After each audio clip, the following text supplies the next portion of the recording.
Hi guys! Welcome and welcome back ulit sa aking kusina at ngayon nga ay mag-share na naman ako sa inyo ng isa na namang summer pang negosyo recipe na napakadaling gawin, hindi matrabaho at higit sa lahat mga mare ay mabentang mabenta ngayong summer.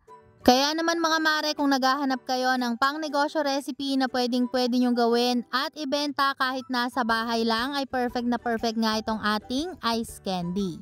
So tara mga mare, wag na nating patagalin at samahan nyo akong gumawa ng isa na namang flavor ng napakasarap at napaka-creamy na ice candy.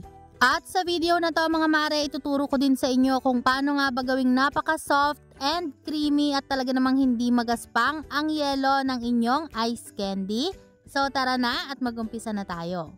Ito nga mga mare, meron ako ditong cornstarch or pwede kayong gumamit ng cassava starch at tutunawin lang natin to sa 1 cup of water. At i-mix lang natin tong mabuti mga mare hanggang sa wala ng buo-buo, and then after natin yang i-mix ay isi-set aside muna natin yan. Next naman mga mare ay magpapakulo na tayo dito ng tubig, bali 4 liters po yung tubig ko dito. At kapag kumukulo na yan mga mare, saka natin ilalagay dito gradually yung ating tinunaw na cornstarch. At habang nilalagay natin yan ay kailangan po hahaluin natin ito continuously para po maiwasan natin na manikit sa ilalim at masunog. At pagkatapos lang ng ilang minuto mga mare, kung mapapansin nyo ay magiging malapot na to ng paunti-unti and mag-iiba na din po yung kulay, magiging light na po yung kulay nito. So hayaan lang natin to mga mare na mag-simmer for at least 5 to 10 minutes para po talagang maluto yung ating cornstarch. At after nyan mga mare, ang next step naman natin ay gagamit lang tayo dito ng strainer, tapos ay sasalain lang natin ito para po matanggal natin yung mga buo-buo.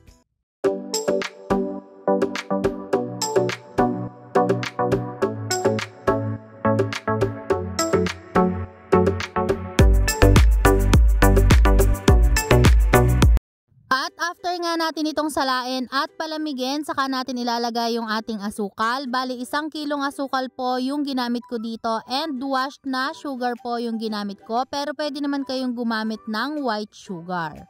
And kung mapapansin nyo mga mare ay medyo kukulay nga itong ating mixture dahil nga washed yung sugar na ginamit ko. Pero wag kayong mag-alala mga mare dahil makakadagdag yan sa kulay ng ating mango ice candy.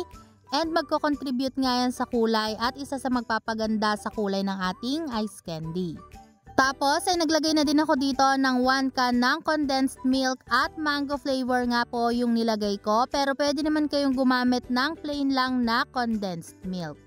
Pagkatapos ay i-mix lang natin ito ng maayos hanggang sa ma-dissolve na natin ng tuluyan yung nilagay natin dito na sugar at mag-combine na rin sa ating nilagay na condensed milk. At pagkatapos natin itong ma-mix ng maayos mga mare, saka natin ilalagay yung ating mango puree o yung ating dinurog na mangga. Bale itong mangga na to mga mare ay yung tinanggal ko dun sa mismong buto ng ating mangga para naman talagang malasa yung ating ice candy at imimix lang natin ito ng maayos. At after natin itong ma-mix ng maayos ay pwede na nating isunod na ilagay dito mga mare yung ating evaporated milk. Bale 3 can po ng evaporated milk yung ilalagay ko dito. At dahil medyo maliit at kinulang yung ating mixing bowl, kaya naman babawasan ko to mga mare bago ko ilalagay yung iba pa nating mga evaporated milk.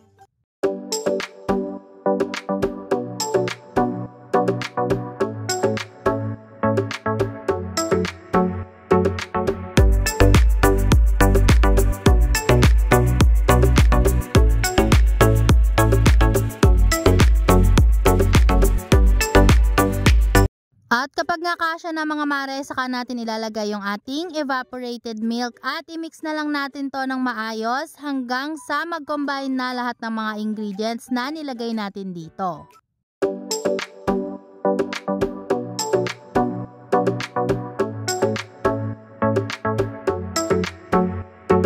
Next step mga mare, optional lang to pero maglalagay ako dito ng yellow food color para lang ma-enhance yung kulay nitong ating mango ice candy. Pero kung ayaw nyo pong maglagay nito ay pwedeng skip nyo na lang yung part na to.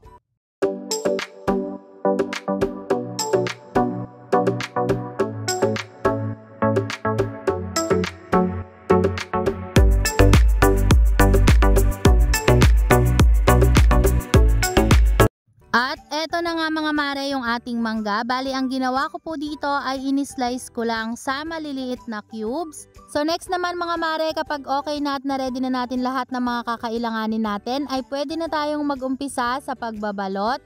Bali gagamit po ako dito ng 1/3 cup. Bale, ang ginagawa ko mga mare ay naglalagay muna ako ng 1 tablespoon ng ating mangga, and then gagamit lang tayo dito ng chopsticks para naman mas mabilis nating mailagay yung ating mangga. Saka po tayo maglalagay dito ng 1/3 cup ng ating ice candy mixture. At dinadagdagan ko din to mga mare ng mga 1 tablespoon pa ng ating ice candy mixture para naman hindi masyadong maliit ang ating ice candy. At ganun nga lang kadali mga mare, at uulitin lang natin yung process hanggang sa maibalot na nga po natin lahat itong ating mga ice candy.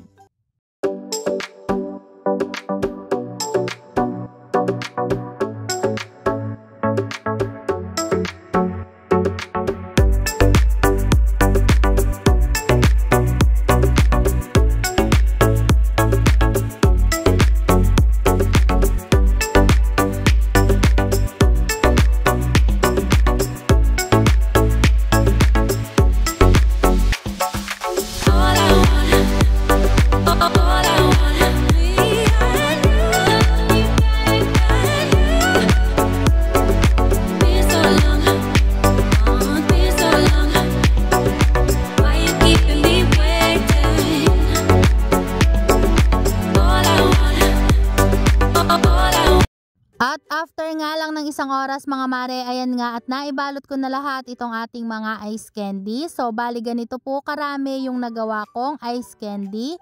Sa recipe na to mga mare, makakagawa kayo ng 70 to 75 pieces ng ice candy. At para naman po sa mga magtatanong kung magkano natin pwedeng ibenta itong ating ice candy, ang benta ko dito mga mare ay 10 pesos each. Pero depende pa rin yan mga mare, pwede nyo namang bawasan o dagdagan, depende po sa gagawin yung flavor o gagamitin yung flavor ng ice candy at kung magkano syempre ang nagastos nyong puhunan. At after nga ng ilang oras mga mare, ganito naman yung magiging itsura ng ating mango ice candy kapag nag-freeze na o tumigas na. At ito nga ang kagandahan mga mare kapag ang ginawa nga nating slice sa ating mangga ay yung pa-cubes. Dahil talagang makikita ng customer na talagang may buo-buo pang mangga sa ating ice candy. At ganun lang kadali mga mare, at meron ka ng patok at trending na pang negosyo lalo na ngayong tag-init ang ating mango ice candy. So hanggang dito na lang mga mare, thank you so much for watching at sana po nagustuhan nyo ang ating pang negosyo recipe for today. And see you guys again sa ating mga susunod na pang negosyo recipe. God bless!